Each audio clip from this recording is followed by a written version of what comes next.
কত টাকা লাগবে যেন তোমার? 60,000. 60। এই যে আমি ম্যাডামের অ্যাকাউন্টে 1 লাখ টাকা পাঠিয়ে দেওয়ার ব্যবস্থা কর। ওকে boss. Thank you so much ভাইয়া, আমার অনেক হেল্প হয়েছে। না, আমি ড্রিঙ্কস করি না। আমি জানতাম মিষ্টি মেয়েরা ড্রিঙ্ক করেন। যে আমি জি বস। ম্যাডামের জন্য স্পেশাল একটা juice. Okay boss. Thank you. Cheers. এটা কান্নাকাটি করার কি আছে? তোমার অ্যাকাউন্টে টাকা চলে যাবে, আর যখন যা লাগবে আমারে বলবা। তোমার আমার ভালো লাগছে। আপনি আমার সাথে এমন কেন করলেন? আমি তো এরকম মেয়ে না। কোনো মেয়ে এরকম থাকে না, আস্তে আস্তে হয়ে যায়। আমি বুঝলাম না এরকম সিরিয়াসলি রিয়াক্ট করতেছো কেন? আর কুল কুল। আমি গাড়ি বের কর। এসো।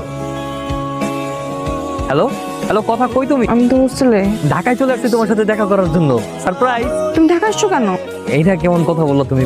কথা আমি তোমার অনেক মিস করতেছিলাম, তাই ভাবলাম আমি তোমাকে সারপ্রাইজ দেওয়ার জন্য ঢাকায় চলে আসি। আমি এত কষ্ট করে ঢাকায় আসলাম আর তুমি আমার সাথে এইভাবে কথা বলতেছো কেন? কথা বলতে কেমন যেন চেঞ্জেস লাগতেছে। কোনো সমস্যা? না না, কিছু হয় নাই। আচ্ছা ঠিক আছে, আমি তোমার সাথে কালকে দেখা করবো। হ্যাঁ আচ্ছা ঠিক আছে ঠিক আছে।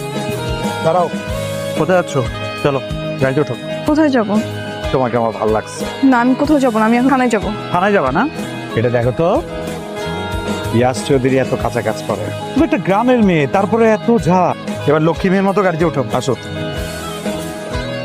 বেজনাম ধরো।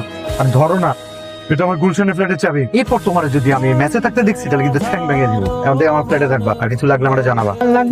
বুঝছি না, রাখো। হ্যালো, কই তুমি? আমি তো বাসায় অ্যাসাইনমেন্ট করতেছি। তুমি বাসায় অ্যাসাইনমেন্ট করতেছো তাই না? ঢাকা মেট্রো খ